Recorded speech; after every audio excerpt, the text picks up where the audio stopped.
Hello friends, एक बार फिर से आप सभी का हार्दिक स्वागत और अभिनंदन दोस्तों। Myself Giriraj Kishore Laddha. Class 10th में आप सभी का स्वागत है बच्चों।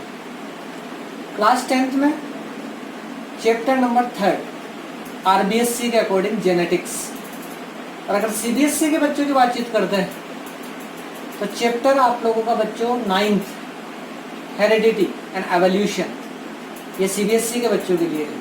कॉमन टॉपिक है बच्चों मेंडल्स लॉ ऑफ इनहेरिटेंस। बच्चों कौन कहता है कि दोस्त आसमान में सुराग नहीं हो सकता है? कौन कहता है कि दोस्त आसमान में सुराग नहीं हो सकता है? बस एक पत्थर तो तबीयत से उछालो यार। आप लोगों ने चरितार्थ किया, मैंने बोला आप लोगों को कि बच्चों आप लोग बुक से कुछ इसकी डेफिनेशन सीखने का प्रयास करें, और आप लोगों ने बहुत अप्रतिम प्रयास किया। मुझे मैसेज लगातार मिल रहे हैं आप लोगों के, इसमें आप लोगों ने बताया कि आप लोगों ने क्या सीख लिया है। आप लोगों ने homozygous, heterozygous, gene, monohybrid cross, dihybrid cross के बेसिक चीजें, सारी की चीजें क्लियर कर दी है। आप लोगों ने मेंडल से रिलेटेड हिस्ट्री पूरी सीख ली है। मेंडल ने किस पर एक्सपेरिमेंट किया और फादर ऑफ द जेनेटिक्स उनको क्यों कहा जाता है, और रीडिस्कवरर ऑफ द जेनेटिक्स कौन है, उन सब के बारे में आप लोगों को बहुत बढ़िया जानकारी है। उसके लिए मेरी तरफ से साधुवाद और बहुत बहुत धन्यवाद। अब चलो एक क्वेश्चन बनता है इस दौरान, क्योंकि आप लोग पढ़ चुके हैं, तो मुझे बताइए बच्चों मेंडल ने किस पर एक्सपेरिमेंट किया? एक्सीलेंट, सभी बच्चों का सही जवाब गार्डन पी पर। और गार्डन पी का बोटेनिकल नेम क्या है बच्चों? शाबाश, पाइसम सेटाइवा, बिल्कुल सही, बहुत अच्छे। तो बच्चों आज अपन थोड़ा सा दो टॉपिक चर्चा करेंगे अपन मेंडल्स लॉ से related, Mendel's law of inheritance. Inheritance किसको कहते हैं ये भी चीजें क्लियर कर देते हैं। इनहेरिटेंस वैसे आप लोग जानते हैं, डेफिनेशन भी देख चुके हैं। इनहेरिटेंस का मतलब होता है एक जनरेशन से दूसरे जनरेशन के अंदर कैरेक्टरिस्टिक्स का चला जाना। जैसे आप कुछ कैरेक्टरिस्टिक्स में अपने मम्मा से और कुछ कैरेक्टरिस्टिक्स में अपने पापा से मैच कर रहे हैं, कुछ कैरेक्टरिस्टिक्स में दादा से, और कुछ कैरेक्टरिस्टिक्स में आप नानी से भी मैच कर रहे हैं। ये बच्चों इनहेरिटेंस है, जो कि अपन अगर नॉर्मल लैंग्वेज में समझे तो पीढ़ी टू पीढ़ी, यानी एक पीढ़ी से दूसरी पीढ़ी, यानी कि जनरेशन टू जनरेशन कैरेक्टरिस्टिक्स जो जाते हैं बच्चों, उसको ही हम इनहेरिटेंस कहते हैं।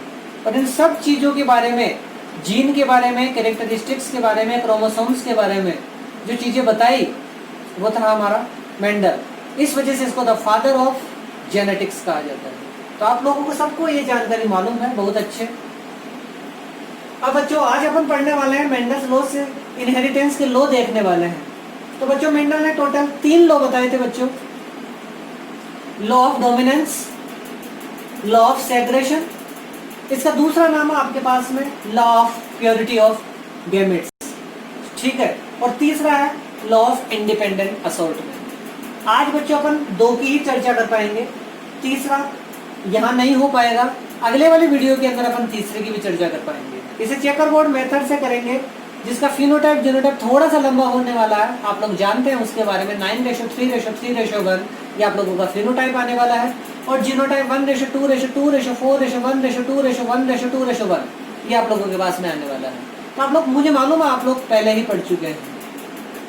आज अपन बच्चों पढ़ने वाले हैं लॉ ऑफ डोमिनेंस और law of segregation. Law of segregation को law of purity of gametes भी कहते हैं। आप लोगों को और जानकारी दूं मैं, एकमात्र सेकंड वाला लॉ यानी लॉ ऑफ सेग्रेशन ऐसा लॉ है जिस पर कहीं पर भी कोई भी एक्सेप्शन नहीं है। क्या नहीं है? एक्सेप्शन नहीं है। खैर उनकी चर्चा अपन अगले वीडियो में करेंगे, जहाँ पर टेस्ट क्रॉस, बैक क्रॉस और रेसिप्रोकल क्रॉस की भी चर्चा करने वाले हैं बच्चों का। ठीक है बच्चों, तो पहला पढ़ने वाले हैं अपन लॉ ऑफ डोमिनेंस। क्या पढ़ने वाला है? Law of dominance. डोमिनेंस के वैसे शब्द का अर्थ क्या होता है? इफेक्टिवनेस, प्रभाविकता, यानी कि जो प्रभावी होगा, जो इफेक्टिव होगा वो आगे चला जाएगा, और जो इफेक्टिव नहीं होगा वो पीछे रह जाएगा। ये अपना एनवायरनमेंट में भी है बच्चों।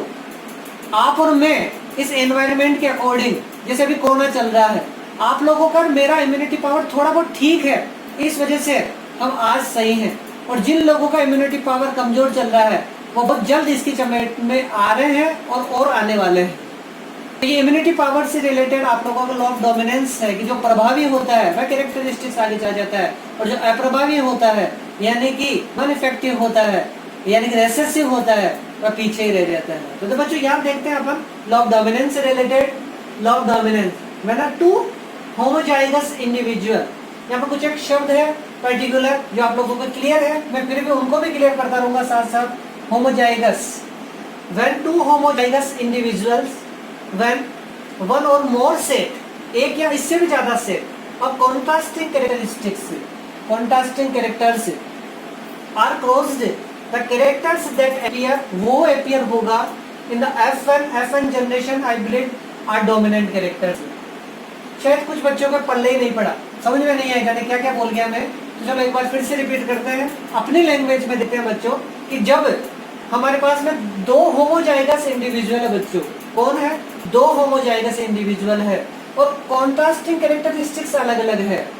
कैसे कैसे है, आपके पास में दो होमोजाइगस इंडिविजुअल है जो अलग अलग कॉन्ट्रास्टिंग कैरेक्टरिस्टिक्स के साथ में है, जिन आपस में हाइब्रिड क्रॉस करवा दिया जाता है आपके पास में, तो F1 जनरेशन के अंदर वही कैरेक्टरिस्टिक्स आगे जाते हैं जो कि डोमिनेंट होते हैं। एक बार फिर से रिपीट करते हैं, दो होमोजाइगस इंडिविजुअल जो कॉन्ट्रास्टिंग कैरेक्टरिस्टिक्स रख रहे हैं वो आपस में जब क्रॉस कर रहे हैं तो F1 जनरेशन में यानी कि नई जनरेशन में केवल वह जा पाएगा जो कि डोमिनेंट कैरेक्टरिस्टिक्स वाला होगा। कौन सा वाला होगा, डोमिनेंट वाला होगा। कैसे होगा, जिसका नए डायग्राम देखने वाले हैं। कैरेक्टरिस्टिक्स ले लेते हैं बच्चों अपन टॉलनेस, क्या ले रहे हैं, टॉलनेस। वैसे आप लोग पढ़ चुके हैं 7 कैरेक्टरिस्टिक्स के यानी कि पेयरिंग के अंदर आप लोग देख चुके हैं 7 कॉन्ट्रास्टिंग, जिनके क्या नाम है, सबके दो कॉन्ट्रास्टिंग कैरेक्टरिस्टिक्स, 7 कैरेक्टरिस्टिक्स के दो कॉन्ट्रास्टिंग कैरेक्टरिस्टिक्स की स्टडी देख चुके हैं आप लोग। तो आप लोगों के चैप्टर नंबर 3 के सेकंड वाले पेज के ऊपर आप लोगों को मिल जाएगा। तो डोमिनेंट कैरेक्टरिस्टिक्स ही अगली जनरेशन में जाएंगे कैसे, और दो होमोजाइगस और उनके कॉन्ट्रास्टिंग कैरेक्टरिस्टिक्स कैसे क्रॉस करने वाले हैं वो देखें अपन।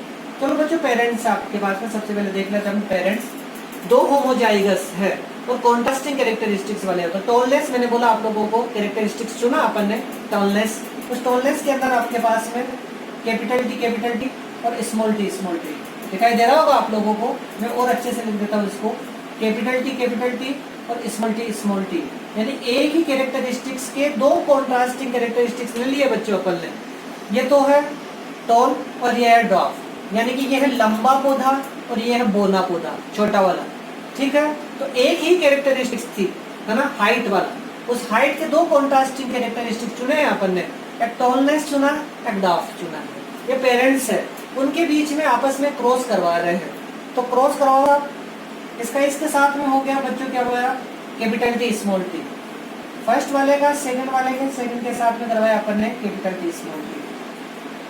फर्स्ट वाले के सेकंड का सेकंड वाले के फर्स्ट वाले के साथ में करवाया कैपिटल टी स्मॉल टी, और फर्स्ट वाले के सेकंड का सेकंड वाले के सेकंड के साथ करवा रहे हैं तो वो एक बार फिर से कैपिटल टी स्मॉल टी। ये F1 जनरेशन आई है बच्चों, क्या आई है अपने पास में, F1 जनरेशन। यानी कि अपन ने देखा क्या कि F1 जनरेशन के अंदर 100% जो आपके पास में जो प्लांट पौधे हैं वह कैपिटल टी स्मॉल टी आए हैं, यानी कि तो हेटेरोजाइगस आ गया है। लेकिन इसको देखने से, दूर से देखने पर अपने को ये टोल ही दिखाई देगा। कैसे, जैसे माना आपके पास में एक तो इस पौधे का बीज है बच्चों सीधा आपके पास में, और एक इस वाले का है आपके पास में, छोटे वाले का है। तो ये है आपके पास में टॉलेस और ये आपके पास में डार्क। इन दोनों को जब क्रॉस करवाए बच्चों तो हमारे पास में पूरे खेत के अंदर कुछ इस तरीके के पौधे दिखाई देंगे। तो क्या दूर से दिखाई देने पर क्या हम इसको स्मॉल या डार्क बता सकते हैं, ना, इसको नहीं बता सकते हैं। इसको क्या कहेंगे अपना, टोल कहेंगे। भले ही ये प्योर टोल नहीं है लेकिन ये डार्क भी तो नहीं, प्योर टोल नहीं है भाई जो ये वाला, ये प्योर टोल था तो ये प्योर टोल नहीं है, लेकिन डार्क भी नहीं कर सकते, यानी कि इसको बोना भी नहीं कह सकते हैं। तो ये कैसा है, ये हाइब्रिड डोमिनेंट है, हाइब्रिड वाला है, यानी कि लंबा तो है लेकिन हाइब्रिड पर है, यानी हेटेरोजाइगस है ये। और डोमिनेंट कैरेक्टरिस्टिक्स इसमें अगली वाली जनरेशन में कौन सा आया, टॉलनेस। इस वजह से हम कह पा रहे हैं, इस वजह से इस वाले लोग के अंदर क्लियर हुआ कि तब जब एक कैरेक्टरिस्टिक्स के दो कॉन्ट्रास्टिंग कैरेक्टरिस्टिक्स के बीच में जब आपस में क्रॉस करवाते हैं तो वही कैरेक्टरिस्टिक्स अगली जनरेशन में जाती है जो कि डोमिनेंट होती है, और इसको ही हम क्या कहते हैं बच्चों, लॉ ऑफ डोमिनेंट कहते हैं। Position clear, everybody is clear on their? Very good, बहुत अच्छे। 100% यानी कि F1 जनरेशन के अंदर 100% कैपिटल टी स्मॉल टी यानी डोमिनेंट वाले कैरेक्टरिस्टिक्स आया, भले ही वह प्योर नहीं। Clear? Now the next one, law of dominant clear किया बच्चों अपन ने। अब लॉ ऑफ सेग्रेगेशन है। सेग्रेगेशन का अर्थ क्या होता है? सेग्रेगेशन यानी सेपरेट, अलग अलग हो जाना। कैसे कैसे अलग अलग होगा? यानी कि कहने का अगर बिल्कुल क्लियरली अगर अपन ओपनली बता रहे, अगर इसको अगर अपने लैंग्वेज के अंदर ये 4-5 लाइनें हैं उसको अपने लैंग्वेज के अंदर बताएं तो क्या होगा कि यहाँ पर कि वह कैरेक्टरिस्टिक्स भी अगली जनरेशन में आ जाता है जो कि फर्स्ट जनरेशन के अंदर शो नहीं हो पाया था। वह कैरेक्टरिस्टिक्स भी अगली जनरेशन में आ जाता है जो कि फर्स्ट जनरेशन के अंदर शो नहीं हो पाया था। तो फर्स्ट जनरेशन में कौन शो नहीं हो पाया था? वेरी गुड, बहुत अच्छे, डार्कनेस यानी कि छोटा वाला यानी स्मॉल टी वाला कैरेक्टरिस्टिक्स अपने आप को शो ही नहीं कर पा रहा है। सारे पौधे कैसे थे? लंबे थे, तो ये नहीं आ पा रहा है, तो क्या इसमें आ जाएगा? जी हाँ, बिल्कुल सेग्रेगेशन वाले ही आ जाएगा। इसी वजह से इसका नाम क्या है? सेग्रेगेशन है। और इसी का नाम प्योरिटी वाला भी है, यानी कि इसके अंदर प्रत्येक जीन अलग अलग होकर के प्रत्येक जीन अलग अलग होकर के अपने कैरेक्टरिस्टिक्स को शो करेगा। यानी कि लंबा वाला भी अपने आप को शो करेगा और बोना वाला भी करेगा, यानी कि टॉलनेस वाला भी करेगा, डार्कनेस वाला भी करेगा। कैसे का? इसकी डेफिनेशन देख लेते हैं बच्चों। During gamete formation from hybrid of F1 generation, repeat, during gamete formation from hybrid of F1 generation both allele segregate, segregate मतलब अलग अलग हो जाएंगे, टू ईच अदर, एक दूसरे से। So it is called law of segregation. Repeat, during gamete formation, gamete बनाने के लिए, गैमेट बनाने के दौरान, during gamete formation from hybrid, जो उनका हाइब्रिड आया F1 जनरेशन के अंदर, बोथ एलील सेग्रेगेट यानी कि अलग अलग हो जाएंगे, सेग्रेगेट हो जाएंगे, टू ईच अदर, एक दूसरे से। और यही क्योंकि अलग अलग हो जाएंगे इस वजह से इसको क्या कहेंगे बच्चों? Law of segregation. अब इसको अपने लैंग्वेज में क्लियर करते हैं कि F1 जनरेशन में जो अपने पास में रिजल्ट आया उसके जीन आपस में अलग अलग हो जाएंगे, यानी कि कैपिटल टी अलग हो जाएगा और स्मॉल टी अगली वाली जनरेशन में अलग अलग हो जाएगा। And each gamete carries one allele of each character, यानी कि जो प्रत्येक है वह अपने आप के कैरेक्टरिस्टिक्स को अलग अलग शो करेगा। इस वजह से इसको क्या कहेंगे? Purity of gametes. चूंकि प्रत्येक जीन एलील अपने आप को अलग अलग शो करता है, इस वजह से इसको क्या कहेंगे अपन? Purity of gametes. इसका रे डायग्राम देख लेते हैं बच्चों।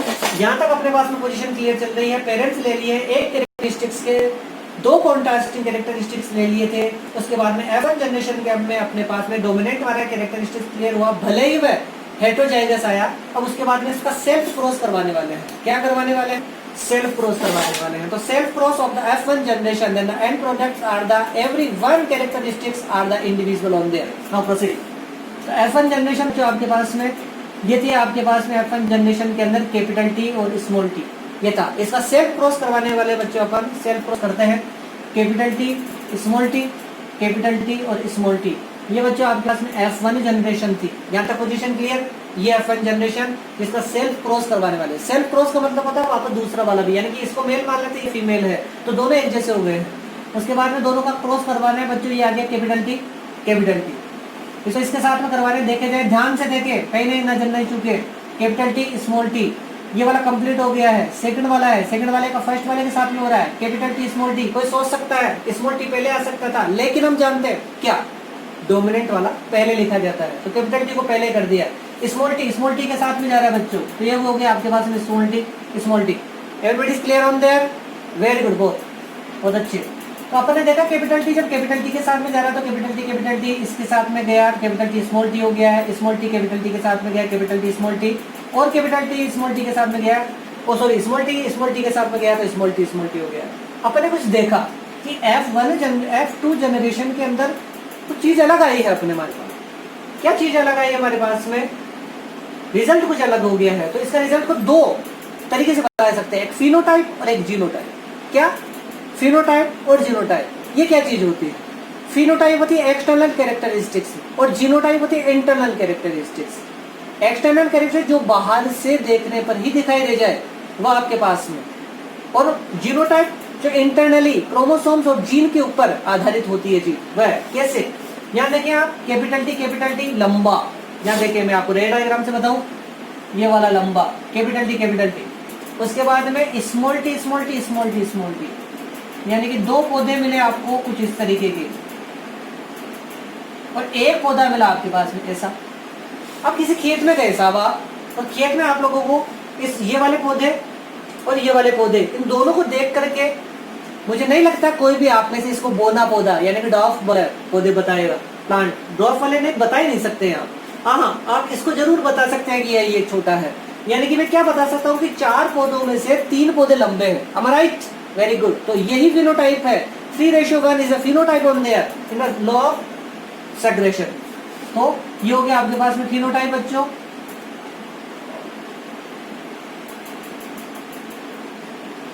(3:1) 3:1 बोले तो 3 पौधे लंबे हैं और 1 पौधा आपके पास में बोना यानी कि छोटा है। और जब इसका डीपली जब इसकी स्टडी करते हैं तो डीपली स्टडी करने पर क्या मालूम पड़ा अपने पास में कि एक तो है प्योर यानी कैपिटल टी, 2 है आपके पास में इम्प्योर टोल यानी कि कैपिटल टी स्मॉल टी, और 1 पौधा कंप्लीट जो कि छोटा सा ही है आपके पास में, वह है जीनोटाइप आपके पास में। तो जीनोटाइप क्या हो जाएगा बच्चों आपके पास में 1:2:1, 1:2:1। कैसे हुआ एक बार फिर से रिपीट कर लेते हैं। एक पौधा कंप्लीट लंबा है तो हो गया कैपिटल टी।